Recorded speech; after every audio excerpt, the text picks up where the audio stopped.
Greetings, Lewis. Welcome to another video. By the time of this recording, Well Survivors is gonna debut in a couple weeks. We're already at the middle of the WCQ season, and Cyberstorm Access has already been released. Adding to that, this weekend was the Puerto Rican Nationals. I did not play at the event, however, I did help judge and staff the event, and I was looking at a lot of strategies. And strangely enough, I've seen a couple people actually play this deck, and I was one of the players even came to me and said, "Did you started a new cult?" And I was like, "What are you talking about?" And they were like, "Ever since you won the 1K last weekend in the Tropical Island Challenge from Dead Man Kingdom, you people have started playing your deck. They've been started playing your strategy." And I was like, "Interesting." And however they playing it, and he said some people are even playing Rhino Heart in their deck, like the Tearlament cards in it. Some people are mixing it with Sprite. Some people are playing like other weird cards. They're just playing the Scareclaw cards in at their volume, and I was like, now that's kind of strange and intriguing. And I went through some of the tables, and I saw Manadium mixed with Scareclaw. I found a tier deck. I found somebody who was playing this list. Shoutouts to Glenn, if you're watching this. This is pretty much for people like you. And I noticed that they were not playing the deck how I expected them to play it. Like, when I came across this deck, I kind of came across the concept and the idea of just having a deck that was powerful enough on its own to either try to break through boards or even make strong boards. The deck is not perfect by any means. Like, you are weak to some cards, you're weak to Droll, you're weak to Nibiru, you're weak to a plethora of hand traps if you don't open optimally. Evenly Matched can be a pain in the ass if they deal with your negation cards. Kaijus can also be a problem.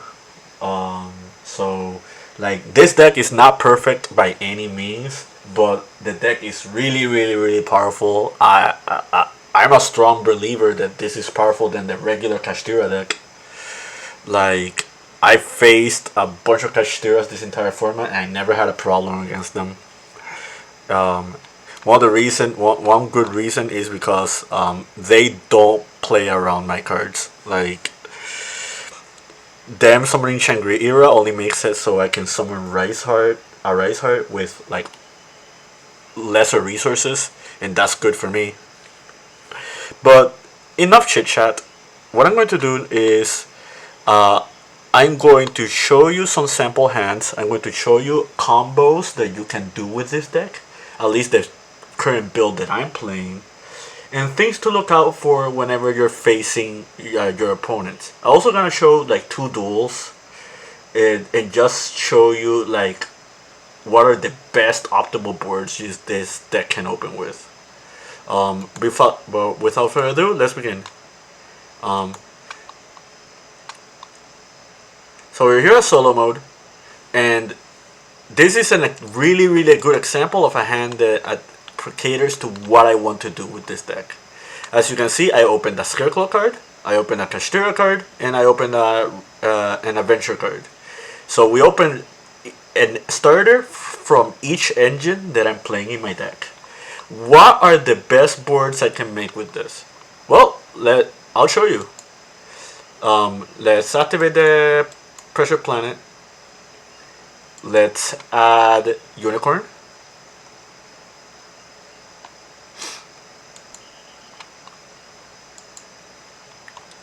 Well, special Unicorn. You do not activate its effect yet. You activate right for token. Usually I put the right not in the middle column, just to make sure that the right of our the Faithful Adventure is at the middle column. But it doesn't matter. Now your normal monster, your normal Scareclaw. You link it away. You go to Lightheart. You chain block like 1 and 2. They probably already ashed or drolled you at this point if they had those cards.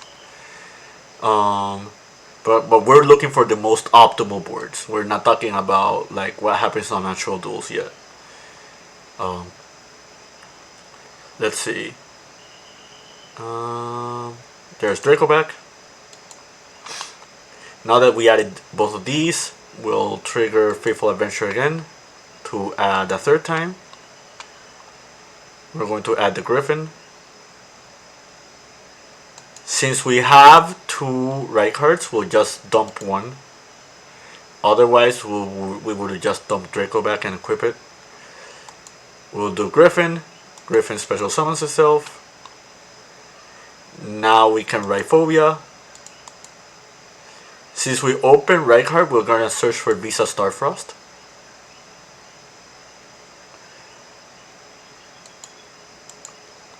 Visa grabs itself. We'll declare Visa's effect, pop in the Lightheart. We'll use Lightheart's effect since we control Visa Starfrost. We'll special summon itself back. We're gonna link it away. That'll summon another Lightheart. Lightheart is gonna summon. It'll grab us. Another primitive planet. I did misplay with zone placements. Visa is supposed to be here. The main reason for that is because we opened the right card. So pretend I did it right. I just have the Visas in the right zone. Right card effect. You add and draw. At this instance, we're going to grab Twin Saw. And we're gonna draw a card. Now, what you do here, we're gonna synchro with these 2. We'll summon Baron. Now, what we're gonna do here is we're going to activate Unicorn, and Unicorn will search us for Kashtira Birth.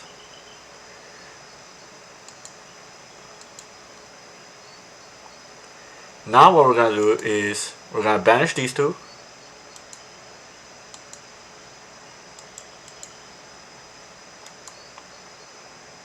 We're going to summon Astrolabe.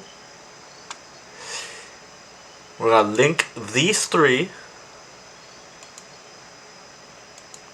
into Triheart. We don't activate Triheart's effect yet. Well, you can do it 2 ways. Either you activate Triheart and you keep the birth for next turn, or you activate the birth and you summon the Unicorn. And then the Unicorn is another interruption. But we're looking at the best board we can make. So let's go to the greedy route. Now we Triheart. Triheart is going to bring back Astra. And normally you will grab Reichheart as follow-up. Let's do the Reichheart line because again we're looking for the best board we can make. You set Twin Saw and you pass. Okay, so what are we looking here? You have 2 Omni Negates like Griffin and Baron. You have the interruption from Twin Saw. You have the Unicorn that will swing a card from the extra deck. The Triheart is already a walking floodgate that will switch everything to defense. And you have Reichheart and Reichphobia as follow-up for next turn. And if the Faithful Adventure stays, you're going to send Water Enchantress, which grabs you right off our Messier, which is another card, another follow-up card, another extender. That's pretty strong. Like, there's a lot of decks that cannot deal with a board like this one. Like, you pretty much win the game if you do something like this. But yeah, like, that's one sample hand. Let's see if we can, if we don't draw as optimally, right? This hand is pretty much the same combo you saw last time. But let's take a minimalistic approach, right? Let's say we only opened the Scareclaw cards and we didn't open anything else. Well, let's do it. You're going to aggro into this. That will grab you the field spell. You're going to activate it. Since we have red card in hand, again, we're talking about just the Scareclaws. We'll grab Visas. In the off chance you don't open Visas, you just add right card. Let's do the line with just the aggro. The line with that just aggro is just summon right card. Right card will grab us a rival. Through arrival, back the aggro.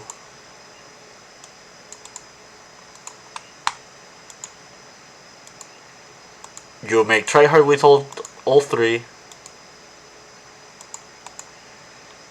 And this will resummon back the aggro and you'll add right card. And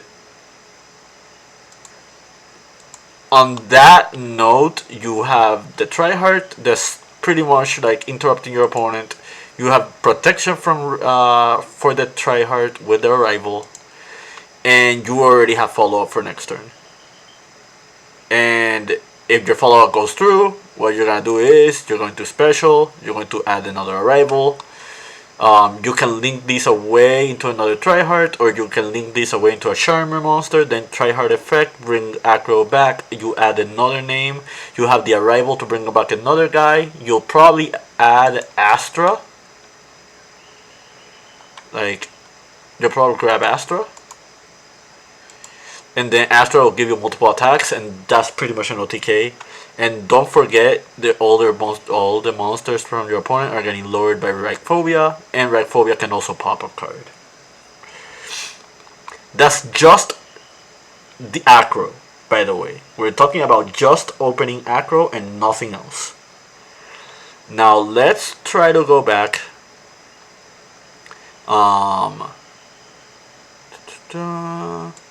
Let's try to go back to if we have Visas as well.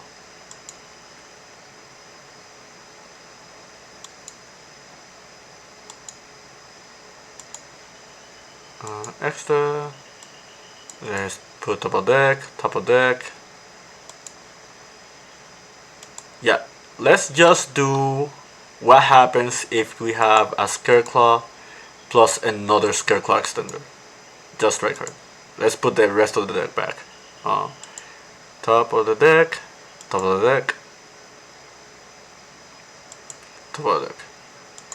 And we'll just put this showing that we have 3 cards in hand.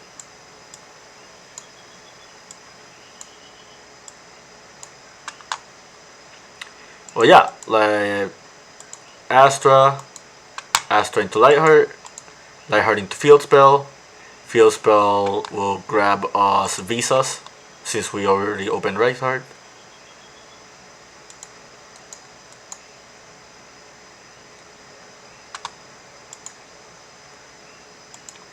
You'll activate Visas, pop in Lightheart effect, you special summon itself. You'll special Reichhardt will add.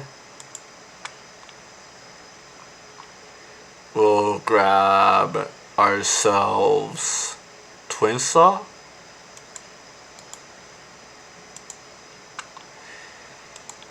You'll make Baron. You'll relink this away into a second Lightheart. And you add Phobia. So what do you have here? You have Baron to negate, you have Twins off for interruption with Lightheart, and you have follow up, and that's not even counting the rest of your hand. But yeah, like, this is just to show you that the more extenders you open with this deck, the stronger your boards become. And not only is your board strong, but you can also like do stuff at the crackback.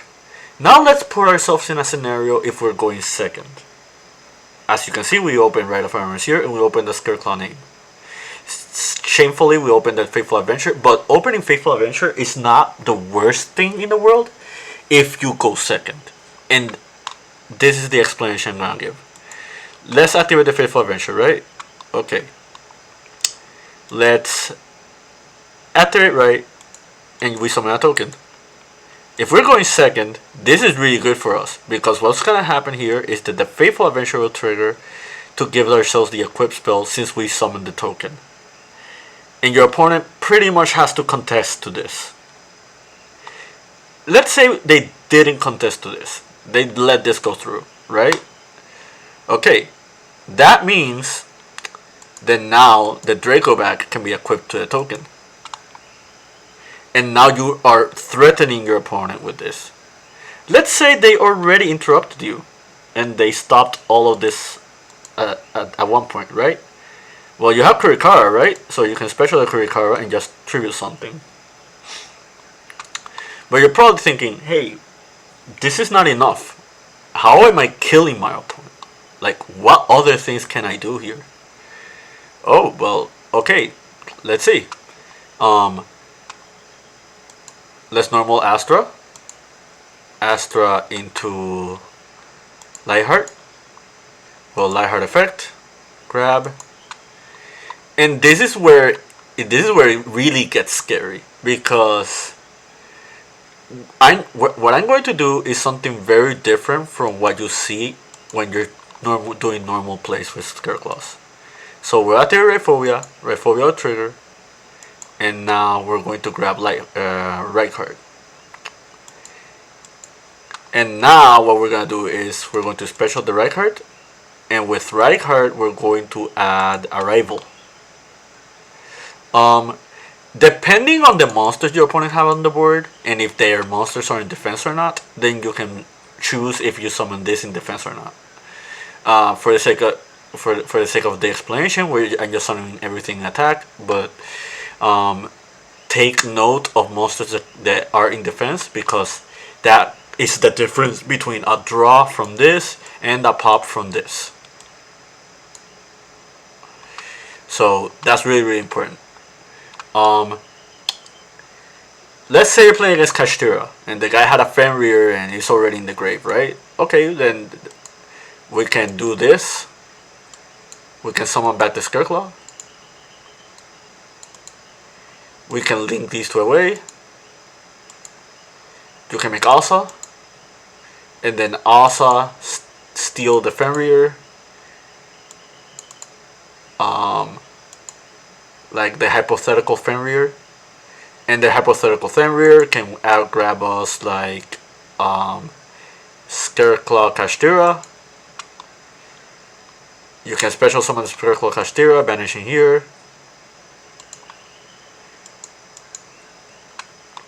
And this is already game, sort of. Like this is pretty much game. But if you want to go further, then you can do like link these two away, make unicorn, spin a card, and then you can turn these into access code, and you pretty much kill your opponent. Like,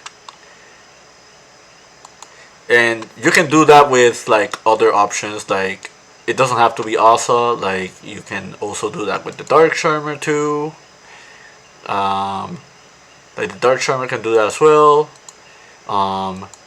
That's the reason you also see Underworld Goddess in my list, because like you will get to a point where you have enough monsters to just like break your opponent's board. This is also really good because it makes it so if you play against Purely, like your opponent has to respect your place with Noir. If they don't respect it, you eat it the Noir away into the Underworld Goddess. And if they try to activate like the purely field spell, you can negate it with Underworld Goddess because she does have that effect. That's just like one example out of many. But yeah, like I feel like it's really important to just know the lines and see like a lot of things you can do, like with Kashtiras. I mean, with Scareclaw. This is a really interesting hand. We open Rice Heart, so we can do a couple things here. Like,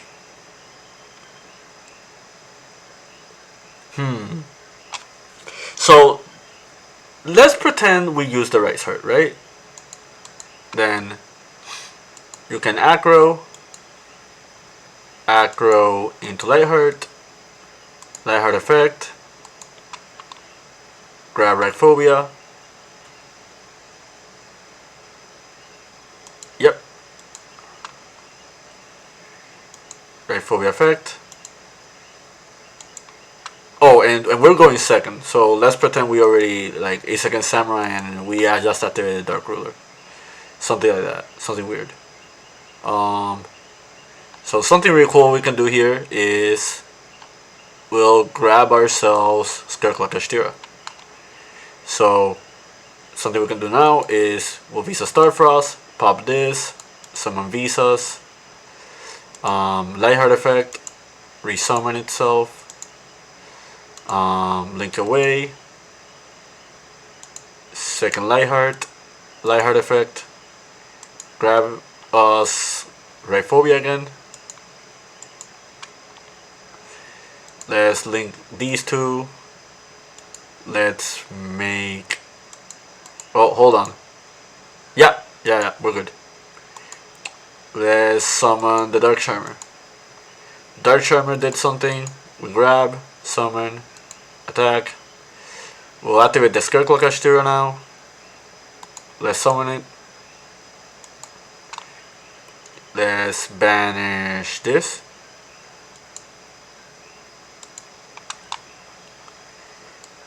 Let's trigger Rice Heart because we control a Kashtira monster. We'll summon it.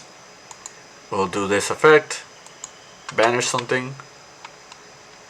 Like, take note, we are locked into XYZs, so be very careful.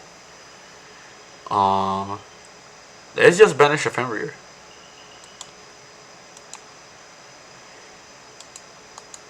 You XYZ, big eye, you take a guy, and then you can talent take a guy, and like, you know, you can't OTK because it's Dark Ruler, but this is just like one example of showing you like how you can break boards even with the most awkward hands. But yeah, like everything in the deck makes sense. That's like one thing that I'm trying to like explain when it comes to like bolstering the strategy. Like for example, we open Fenrir in this. Let's just do this. Let's say we're going first, then like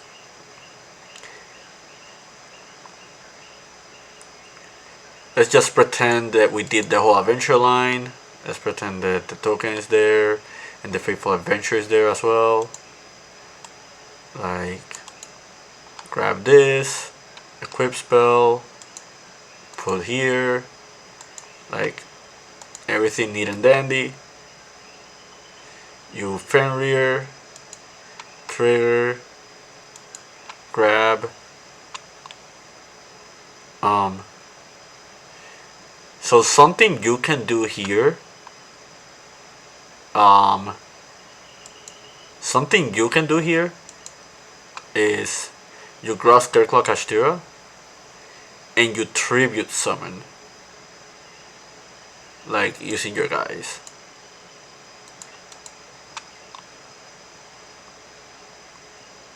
And then you turn this into Lightheart, and that's Scareclaw combo. You don't have to do what I just did. You can just end on Fenrir Pass with Griffin. Like Fenrir Pass, it's already good enough. You also have droplets as well, and you have Kolbai.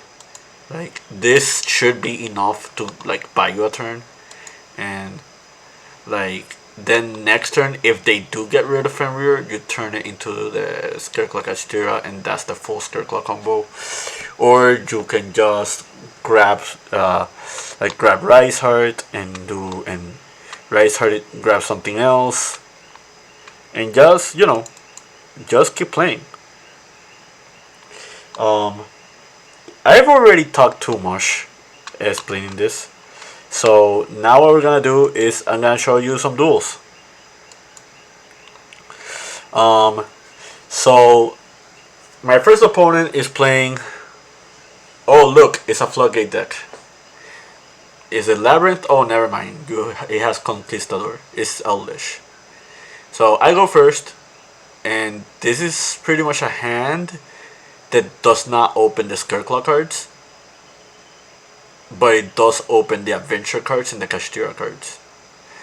So basically what we're doing here is we're going the Kashtira route. We're grabbing the Scareclaw Kashtira, and we have that for next turn.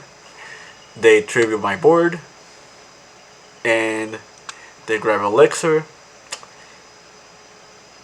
and they just set for a pass. Okay, so here's something very important to note. When it comes to decks like this one with Floodgates, you have to not think about your combo anymore. Your combo is not important. What's important is how are you playing through those Floodgates. Like, because when it comes to Floodgate decks, one or two things can happen in order for you to win the game.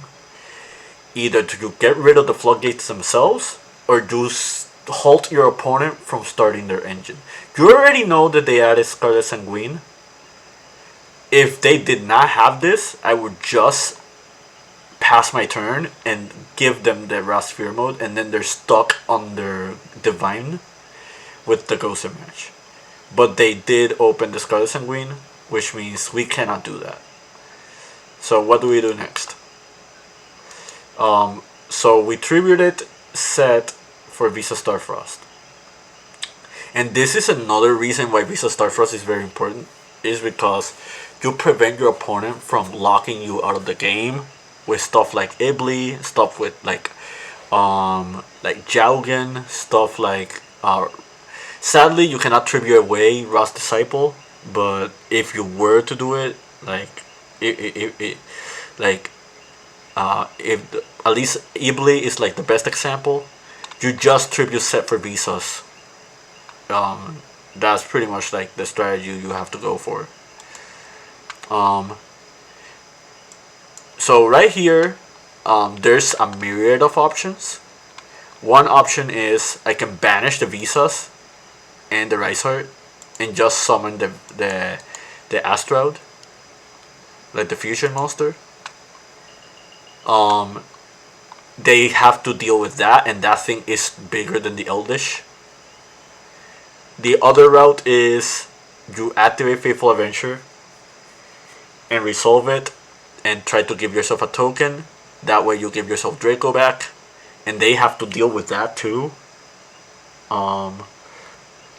Because that's not only is that threatening their Floodgate, but it also gives you a monster that they have to deal with like later on.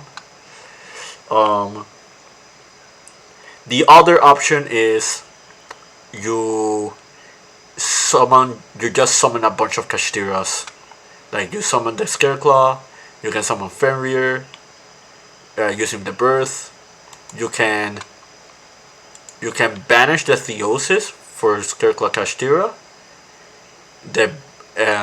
It will trigger to grab the Fenrir back. Then you normal the Fenrir, and you can still do the Adventure token line with all that because they're all Earths.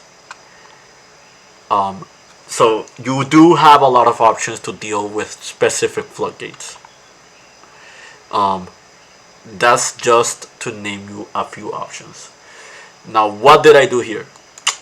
I'm bad at this game, so I did not do any of those things I just mentioned. I just summoned Unicorn and I played right into the Ghost and Mashing the Skill Ring. I dropletted to get rid of the Unicorn, and then I tried to do the Adventure Line, and then one other option that I didn't mention, and one thing I forgot to note, is you also have Ragphobia, and Ragphobia also deals with floodgates, because the monsters are in defense. But yeah, I did not do that. I gave them the Golden Lord, and yeah, don't misplay like I do. Don't do what I did. Just do what I say. That's the motto. But yeah, I pretty much lost this game. Now let's go to game 2. So what do I do here? I let my opponent go first. Why did I do that? Because if we saw what happened in game 1, you already know that they're just going to be prepared for breaking your board, like with a lot of board breaking cards. And as you can see, it worked out. Like, your deck is not bad enough. It's not bad enough to deal with the floodgates as long as you side correctly. This is a very clunky hand. This is one of those hands you kind of don't want to see if you're going second. But let's see how it goes. The Extravagance, I Ash, they curse out land, they add a golden land, they set one and pass.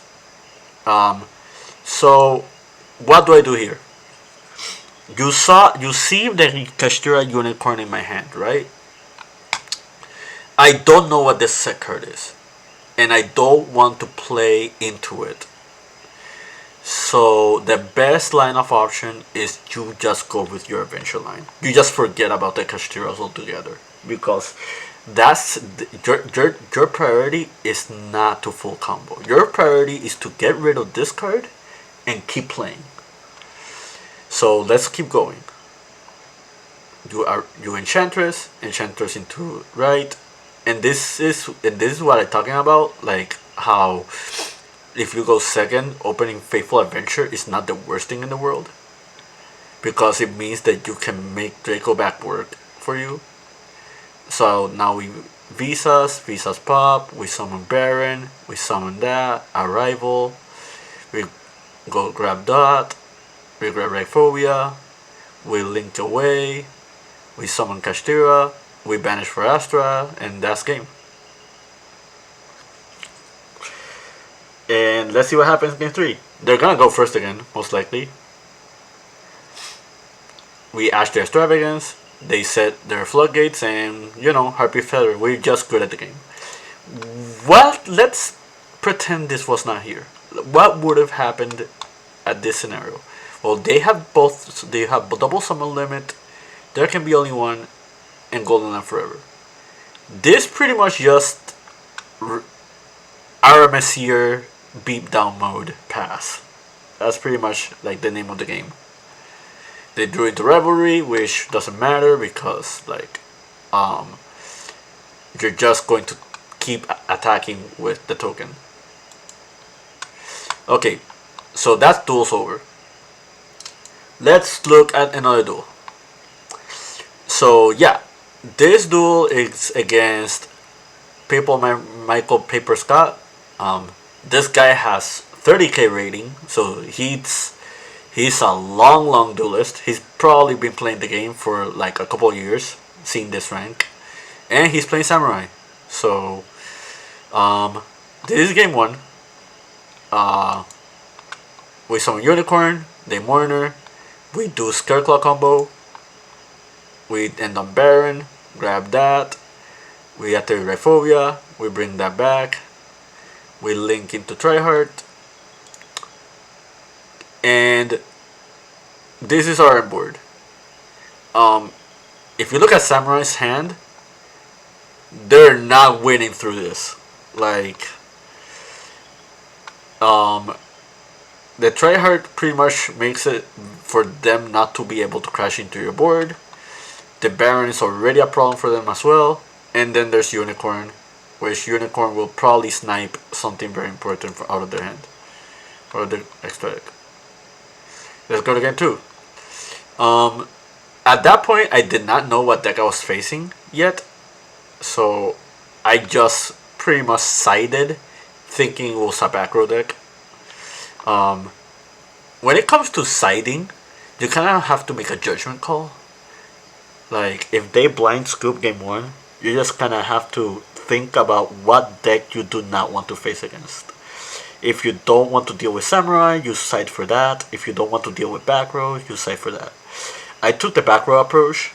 I did side Droll and Ash because I wasn't sure about what I was playing against. But as you will probably see, this is gonna end up biting me in the ass because they do Omega hand rip 1 and they'll end on Gamma and double negate.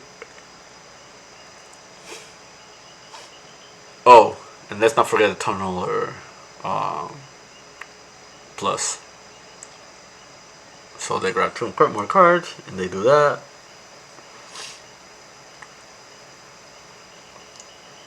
I intend to call by the Regulus. They evenly, he rolls, and I have to scoop.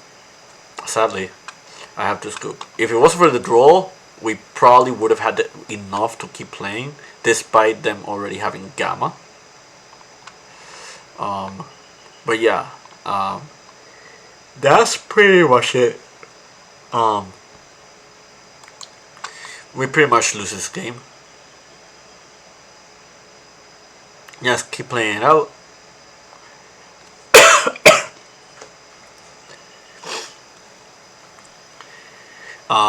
I did not notice he activated Wakaushi, so he's locked into super heavy Samurais, but it doesn't matter because that thing can pop up to 3 cards and I just lose. Okay, so let's analyze this game. We opened Pressured Planet, Right, Fenrir, Acro, and Droll. If you saw anything from this video, like the very beginning, this is pretty much the full combo. However, take note, he is playing hand traps. And we're talking about super heavy Samurai. They play like 20 hand traps at this point. I had to make a judgment call here. The judgment call was, do I play on the Droll and Lockbird or do I not play into Droll and Lockbird? If you want to play around Droll and Lockbird, you don't do the Kashtira line. What you do is you activate Right Summon Token Faithful Adventure effect, you grab Griffin, you discard Acro, or you discard Fenrir, and then you end on the Griffin, and then you keep playing. The reason I did not choose this route is for 2 reasons. One, I open Droll, which means that if I do end up getting Drolled, I don't mind on just Fenrir pass, because Fenrir plus Droll is really strong against super heavy Samurai. Is enough to give you another turn. So I pretty much went with this route. I added the Unicorn and we're cleared because they did not draw us, which means that this line is gonna go through. So we do Faithful Adventure, we summon that, we chain block. Surprisingly, they did not ghost over the Faithful Adventure, which I'm very curious about. Another thing they could have done as well is they could have easily veilered the Lightheart. I think they were just afraid of Unicorn sniping a card, but at that point it's like, it's kind of whatever. So Unicorn grab Birth, I activate that, I grab that, I summon, I add and draw, I add with Griffin, I discard Kurikara, Griffin summons, we make Tryhard bring back, grab the Scareclaw, and we set. Okay, you're probably wondering, why did I grab Scareclaw Kashtira and why did I not just grab a right card for next turn? By the time I summoned the Tryhard, I kind of predicted that he already had Nibiru.